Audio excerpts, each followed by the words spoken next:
یہ قرآن کریم کی جس آیہ مبارکہ کو سرنامہ سخن کی حیثیت سے تلاوت کرنے کا شرف حاصل ہوا، اس میں مقاصد الشریعہ کو بیان کیا گیا ہے۔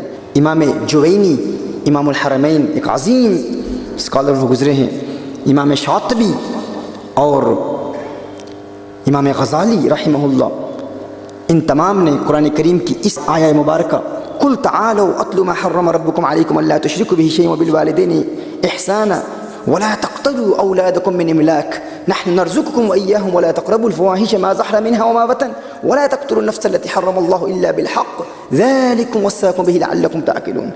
قرآن کریم کی سورہ انعام کی آیہ نمبر 151 اور 152، اس سے استنباط کیا ہے کہ شریعت مطہرہ کے 5 بنیادی مقاصد ہیں، ضروری مقاصد ہیں۔ اسلامک لیگل سسٹم میں ضروری مقاصد 5 ہیں۔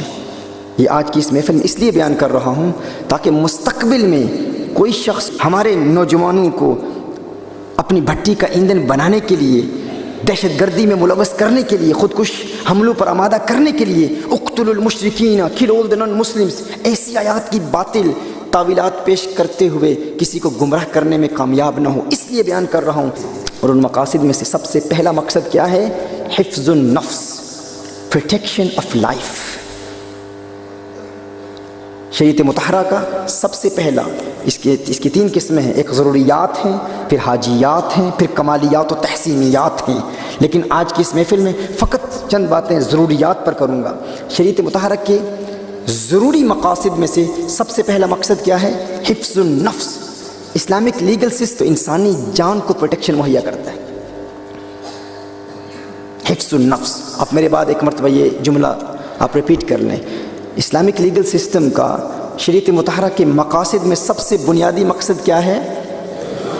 حفظ النفس، اور اس کا مطلب کیا ہے؟ Protection of human life. دوسرا حفظ الدین، protection of one's religion۔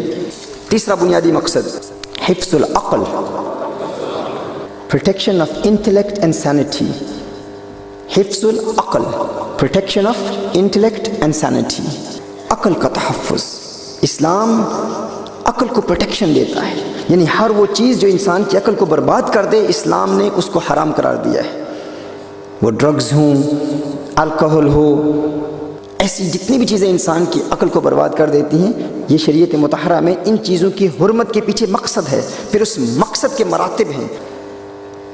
پہلا اسلامک لیگل سسٹم میں سب سے پہلا مقصد کیا ہے؟ ذرا زور سے بولیے، سب احباب بولیں گے تو انشاءاللہ تعالیٰ میں بھی بولتا رہوں گا۔ 2-3 دن سے نیند نہیں کی میں نے، اور آج بھی آیا ہوں، آتے ہوئے مسلسل سفر جاری ہے، حیدرآباد سے یہاں آئے ہیں، یہاں پر بھی دہلی میں خواجہ نظام الدین اولیاء محبوب الہی رحمۃ اللہ تعالیٰ کی بارگاہ میں حاضری کا شرف حاصل ہوا، پھر یہاں بھی بالکل نیند نہیں کر پایا۔ تو انشاءاللہ اگر آپ کا ذوق سماعت زندہ رہا تو میری نیت میں بھی کوئی تھکن محسوس نہیں کریں گے۔ تو آپ ریپیٹ کرتے رہیں گے تو میں محسوس کروں گا کہ یہ ایک جدید موضوع تو قدیم ہے، پرانا ہے، لیکن اس کا جو لنک آج دور حاضر میں آج ہمارے معاشرے سے وہ بڑا اہم ہے۔ تو اسلامک مقاصد میں سے سب سے پہلا مقصد حفظ النفس، دوسرا مقصد حفظ الدین، تیسرا حفظ العقل، چوتھا مقصد حفظ النسل۔ اسلام پرووائڈز پروٹیکشن ٹو نسل، ٹو پروجینی۔ یہ جو پورا ہمارا فیملی سسٹم ہے، اسلام میں ایک مستقل ادارہ ہے۔ ہر وہ چیز جو فیملی سسٹم کو ختم کر دے اسلام نے اس کو حرام قرار دیا ہے۔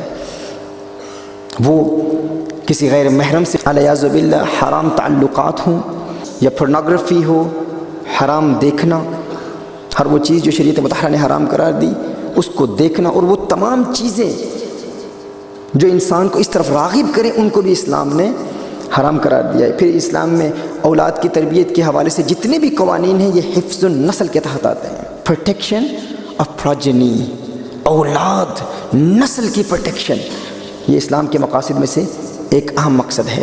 پہلا مقصد کیا ہے؟ حفظ النفس، دوسرا مقصد حفظ الدین، تیسرا حفظ العقل، چوتھا مقصد کیا ہے؟ حفظ النسل، پانچواں مقصد ہے حفظ المال، protection of one's wealth and property, protection of one's wealth and property, حفظ المال۔ یہ 5 بنیادی مقاصد ہیں آپ غور کریں کہ اگر کوئی شخص کسی ایسے معاشرے میں رہتا ہو جس میں اسے اس بات کا یقین ہو کہ اس کی جان بھی محفوظ ہے، اس کا مال بھی محفوظ ہے، اس کی اولاد بھی محفوظ ہے، اس کی عقل بھی محفوظ ہے، اس کی نسل بھی محفوظ ہے، تو اس کی زندگی کیسی خوبصورت زندگی ہوگی۔ یہ حضور اکرم صلی اللہ علیہ وسلم کا عطا کردہ حکم ہے، عطا کردہ نظام ہے، اور یہ شریعت مطہرہ کے ہر حکم میں یہ موجود ہے۔ حفظ النسل، حفظ العقل، حفظ الدین۔ اگر کسی کو اپنے دین پر، جس دین سے اس کا تعلق ہو، آزادی حاصل ہو، وہ آزادی سے اپنے دین پر عمل کر سکتا ہو اور کوئی رکاوٹ نہ ہو، کوئی ہرڈل نہ ہو، کوئی obstacle نہ ہو، تو اس کی زندگی کیسی خوبصورت زندگی ہوگی۔ اسے یہ حق حاصل ہے، حفظ المال، وہ پوزیسر ہے اپنے مال کا، جو بھی اس کا مال ہے، اس کی پراپرٹی ہے، اس کی لینڈ ہے، کسی کو حق حاصل نہیں کہ وہ اس کی لینڈ پر قابض ہو۔ اگر ایسا معاشرہ ہمیں مل جائے تو کیسا خوبصورت معاشرہ ہوگا۔ یورپین کنٹریز میں 1850 کے بعد عورت کو کسی لینڈ کی پوزیشن کا حق 1850 میں ملا۔ ریسنٹلی عورت کو کسی پراپرٹی اور کسی لینڈ کی پوزیشن اور اونرشپ کا حق حاصل نہیں تھا، لیکن کونین کے والی صلی اللہ علیہ وسلم نے 1400 سال پہلے یہ حق عورت کو عطا فرما دیا۔ حفظ المال، پروٹیکشن آف ویلتھ، یہ 5 بنیادی مقاصد ہیں شریعت مطہرہ کے۔ محترم احبہ،